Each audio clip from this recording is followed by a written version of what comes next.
Hola, ¿cómo están? Yo soy Nelly Cuadros y esto es Rescatemos Valores, siempre a través de PBO Radio 91.9 de la FM, la radio con fe, y por supuesto en todas las plataformas digitales de la Coordinadora Republicana y Perú Informa. El día de hoy tenemos un gran invitado, además eje central de toda esta comunidad, de esta, si se quiere, esta familia que conformamos la Coordinadora Republicana.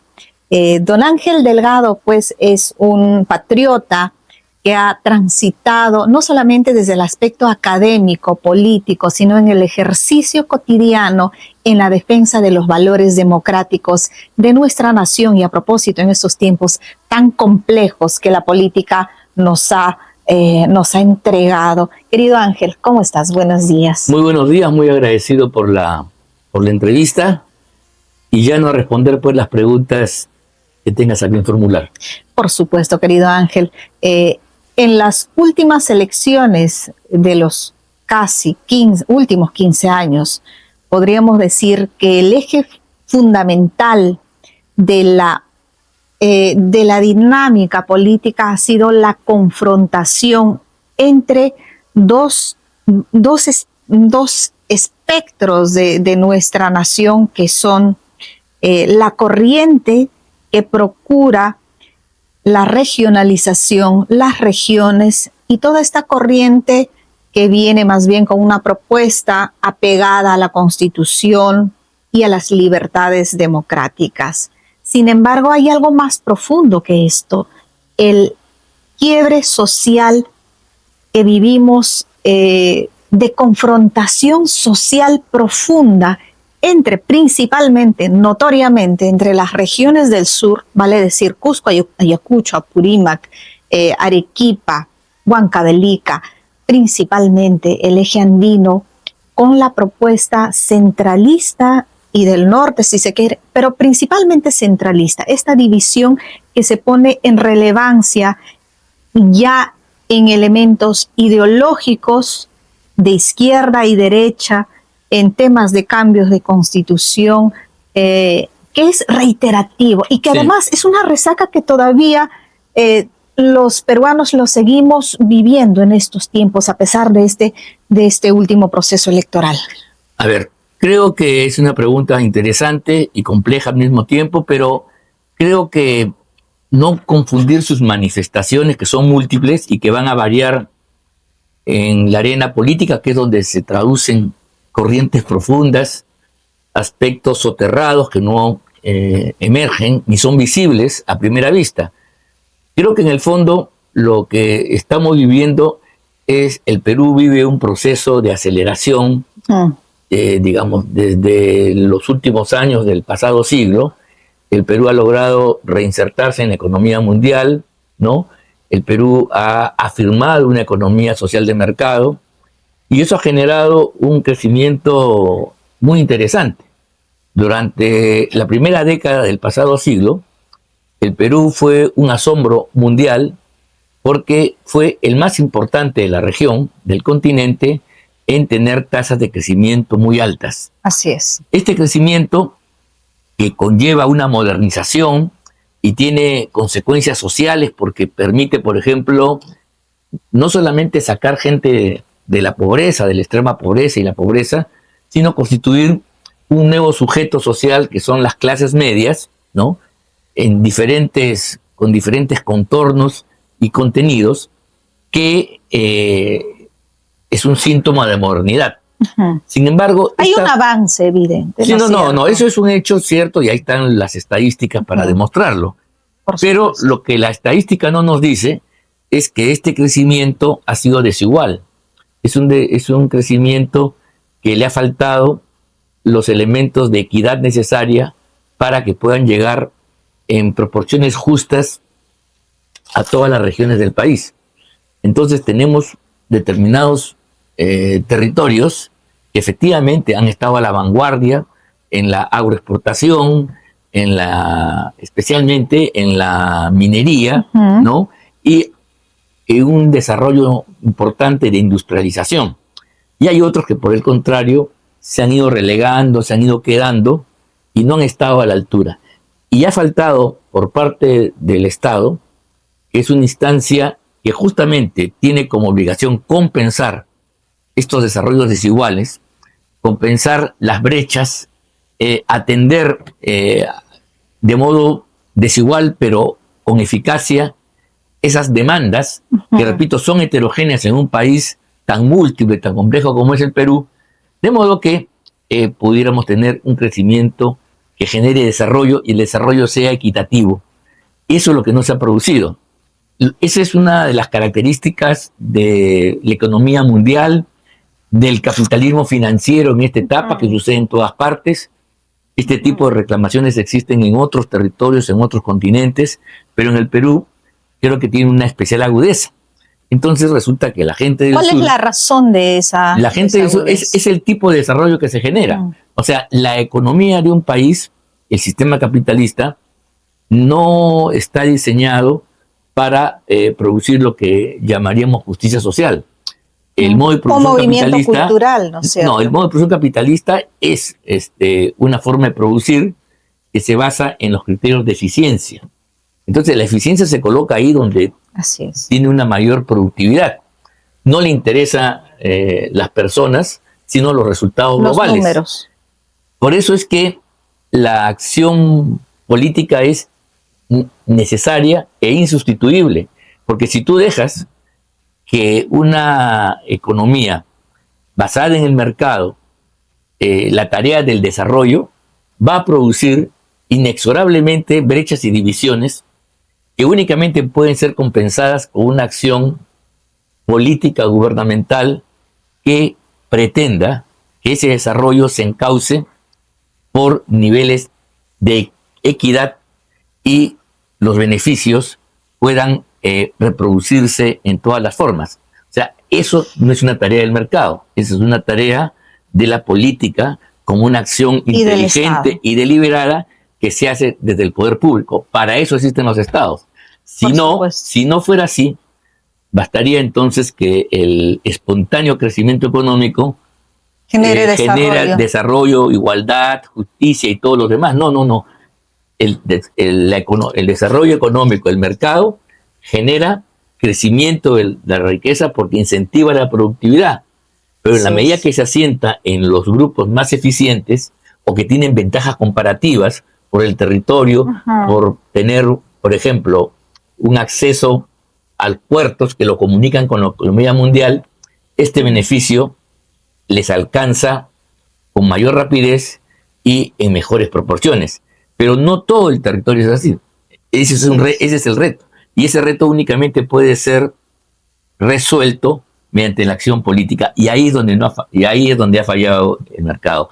Aquí nos hemos solazado durante mucho tiempo en los crecimientos que hemos tenido, pero no nos hemos preocupado al mismo tiempo que ese crecimiento genere desarrollo equitativo para todos. Este es el reto fundamental. Y ese es el mayor desafío. Y peor aún, se ha pensado además que la acción política era innecesaria. No, la acción política tiene que ser necesaria porque el crecimiento de la economía capitalista no está diseñada para producir otras cosas que no sea una acumulación de riqueza importante. ¿Cómo se distribuye la riqueza? Ese es un problema que ya no se resuelve en términos económicos, sino ahí tiene que intervenir la política de modo tal que, sin entorpecer, mira lo que te voy a decir, el crecimiento económico pueda hacer que sus derivados se beneficien en el conjunto de la comunidad. Porque de lo contrario, tenemos las brechas que tenemos hoy día en el Perú y que se expresan en votaciones tan disímiles, tan contrarias, como las que hemos tenido en esta oportunidad. Por supuesto, querido Ángel, has tocado elementos vitales, sustanciales y una reflexión profunda de todo el proceso económico, social, que además se ha hecho parte de esta dinámica, inevitablemente de la dinámica electoral. Y es verdad que la economía de por sí tiene un propósito sustancial que es generar resultados positivos, y eso se ha traducido evidentemente, objetivamente, a nuestros buenos números macroeconómicos, claro. innegablemente. Que es, la premisa para cualquier desarrollo. Por supuesto. Porque si tú no tienes crecimiento objetivo, no hay de dónde, de bienes y servicios, entonces no tienes nada que repartir. Por de ahí la supuesto. utopía de quienes, desde una posición aparentemente sentimental y narrativa ideológica, una narrativa que quiere acabar con la pobreza, pero no tiene una visión de cómo hacer crecer el producto nacional, entonces a lo más que va a repartir es pobreza, va a repartir y se van a repartir el Estado, va además. a repartir, claro, y ahí viene entonces que la única fuente es vivir del Estado,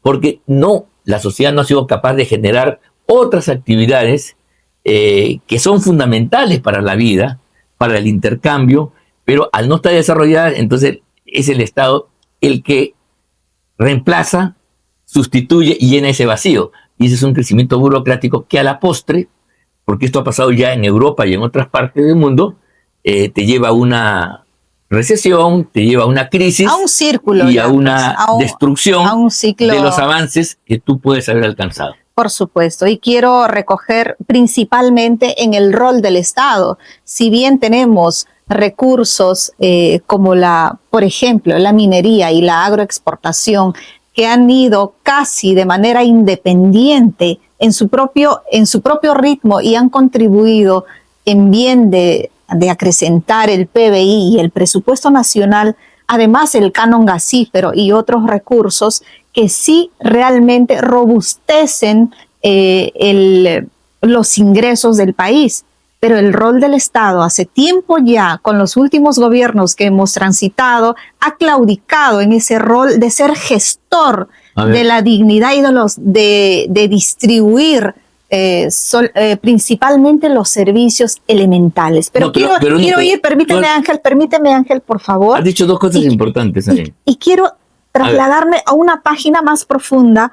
Sin embargo, también es verdad que en nuestras regiones del sur hay economía, hay prosperidad y hay recursos, pero creo que no se está tocando otro elemento vital, que es la parte cultural, la cosmovisión y la parte social. Sí, pero antes de entrar a lo cultural, tú has hablado de dos pivots que han hecho que el Perú se inserte en la economía mundial y adquiera fuentes de dinero externa que se llaman divisas y que son imprescindibles para el desarrollo.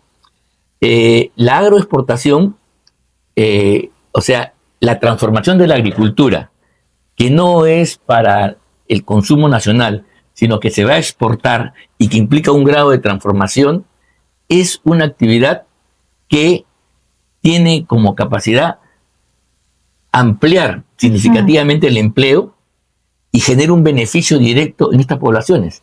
Entonces, mira tú, en el norte del Perú y en Ica, que queda al sur de Lima, donde hay esta actividad agroexportadora, la votación tiene un signo totalmente distinto a los sectores del sur donde puede haber minería, pero la minería, por definición, no capta un número impresionante de manos. No puede, porque la minería es una actividad muy calificada. Y el beneficio en la minería, llamado canon, que es importante recurso, porque el Perú es un país minero, recurso, además, tiene el problema que la gente no lo ve como un beneficio directo, como sí lo ve, por ejemplo, el agricultor, que es llamado por las empresas agroexportadoras y le da empleo. ¿Te das cuenta? En cambio, en el caso de las zonas mineras, de las actividades extractivas como el gas y la minería, el beneficio llega indirectamente. O sea, se le da a los gobiernos locales, a los gobiernos regionales, para que hagan obras de infraestructura y generen beneficio. Eso se ha demostrado que no es suficiente porque se hacen obras de mala calidad. No hay eficiencia. Y lo grave es que la gente tiene una mina o tiene el gas, pero dice, caramba, eso no me beneficia directamente. Cosa que sí sucede con los ciudadanos, con los peruanos, emprendedores, empresarios, que son enrolados por las empresas agroexportadoras para recoger los productos en distintas partes del año. O sea, la agroexportación, en la medida que genera un alto índice de empleo, te produce un tipo de ciudadano que se expresa políticamente. Es ahí, por ejemplo, donde la señora Keiko Fujimori ha ganado, fundamentalmente en el norte y en Ica, ¿no? Para ya no hablar de la ciudad, hablo del campo. En cambio, en las zonas de desarrollo minero o gasíferas, te das cuenta, donde no hay ese beneficio esa directo. Dinámica, ese sistema, el plus, lo que genera la minería, no se entrega en empleos y en dinero directo a la gente, sino se entrega en obras y servicios que lo deben llevar antes las autoridades municipales, y eso entonces hace que la gente no perciba la relación entre una mina y mi situación económica. Pero Ángel, sin embargo, es también cierto que en el sur principalmente hay economías de prosperidad, hay grandes empresas, grandes emprendedores. Sin embargo, también sorpresivamente también están alineados a corrientes ideológicas contrarios esencialmente al tema de la prosperidad, a la economía. Mira, entonces, ¿tú crees, Ángel, que además debemos detenernos en una reflexión más profunda, si se quiere, en el aspecto cultural, o crees que es eminentemente económico? No, ¿Cuál es tu tiene una base económica, tiene una base material, y sobre todo en un país donde nuestro desarrollo cultural es escaso y la participación política de la gente relativa. O sea, yo no puedo ver, por ejemplo, la diferencia entre el norte y el sur, entre Lima, como una diferencia política e ideológica. No es verdad que la gente en el sur son los izquierdistas, los socialistas, eso no es cierto. Eso no es cierto, porque ahí en otros tiempos ha ganado Keiko Fujimori, ha ganado, el fujimorismo durante mucho tiempo, partidos. Ha ganado el partido aprista en otros momentos. O sea que eso no es mecánico, lo cual no niega que hay un activismo político de determinadas élites y grupos que encabezan las protestas. Esa es otra cosa, pero que la masa en sí se mueva por eso, no. El problema, repito, otra vez está en que los beneficios de las actividades económicas que se dan en el sur y en la sierra del país no se reflejan directamente. Entonces, mira, una de las cosas que había que pensar, y lo dijo la señora Keiko Fujimori en la campaña del año 21, es hacer que el canon no sea entregado ni a los municipios, ni a los gobiernos regionales, ni a ningún intermediario, sino que se pueda, a través de fórmulas que hay que ser creativas, directamente a la población, a las comunidades, a los pueblos, para que ellos vean la relación que hay entre una actividad minera y un dinero que lo reciben directamente.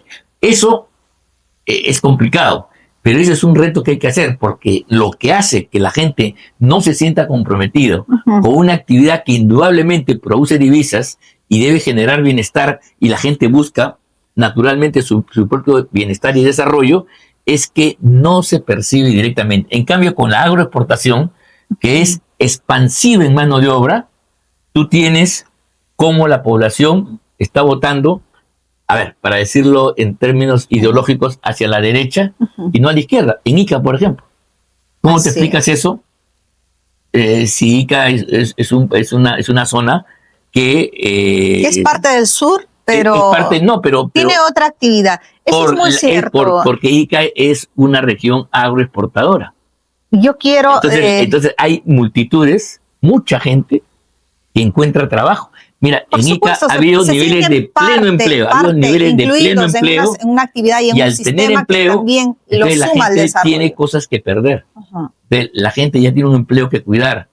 Eso incentiva buscar otros mecanismos que alienten a superarse. En cambio, en el otro lado, mientras la economía genere un beneficio indirecto, repito, mediado por burocracias de municipios y regiones, hace que la gente no lo sienta. A pesar que, digamos, en la estadística, el producto del sur pueda crecer por la minería, pero la gente, al no sentirlo, ve ajena y cae en la prédica falsa de los ideólogos radicales, ¿no?, que dicen que lo están saqueando, y mucho menos. El canon es para ellos, pero ese canon no lo perciben directamente. Ahí hay una reforma, un desafío que hay que hacer de todos sin modos. embargo, permíteme contrariarte en ese punto. Yo creo que si bien es importante el desarrollo económico que ampliamente has detallado, creo que es fundamental y efectivamente, por ejemplo, la minería y en general las actividades extractivas son excluyentes de toda la comunidad social, razón por la cual los grandes conflictos sociales están asentados en el sur y, por supuesto, innegablemente, hay una corriente ideológica asentada históricamente en las regiones del sur. Sin embargo, yo creo, tú planteas que probablemente si esos recursos se usaran de manera eficiente, en estos tiempos se ha visto tantísimas autoridades desfilando por los penales de las regiones por corrupción, mal uso de recursos. Hay recursos, es verdad. No hay obras buenas, es verdad. Pero yo creo que si se hicieran megaproyectos de inversión en infraestructura, en vías de comunicación, colegios, creo que no es suficiente. Creo que hay un proceso cultural, social, además profundo, que hay que trabajar una corriente de integración y verdadera reconciliación que nunca se ha tomado en cuenta en los debates, porque sí es verdad que hay regiones prósperas. Uno, por ejemplo, tiene un emprendedurismo potente, con informalidad, es verdad, con falta de reglamentos, condiciones, es verdad, porque la gente en el sur se hace se hace un esfuerzo, hay emprendedores familiares que realmente generan economía y trabajo.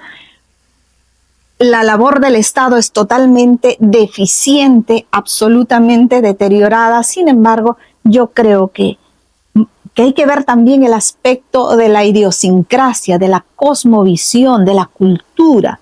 Evidentemente somos una nación con muchas culturas y creo que sería fundamental también hacer un trabajo desde la educación principalmente para integrarnos, por lo menos con elementos que sí nos unen. Creo que el Perú tiene elementos valiosos que nos unen, nuestra gastronomía, nuestra cultura, nuestros símbolos patrios. El patriotismo, por ejemplo, es muy diferente en las escuelas del sur que por ejemplo, en Lima. Entonces, creo que es algo más profundo que eso. Por supuesto. Creo que tiene que ser una mirada más integral. Sobre una base económico y social se levantan pues las culturas, se levantan los pensamientos, se levantan las ideas.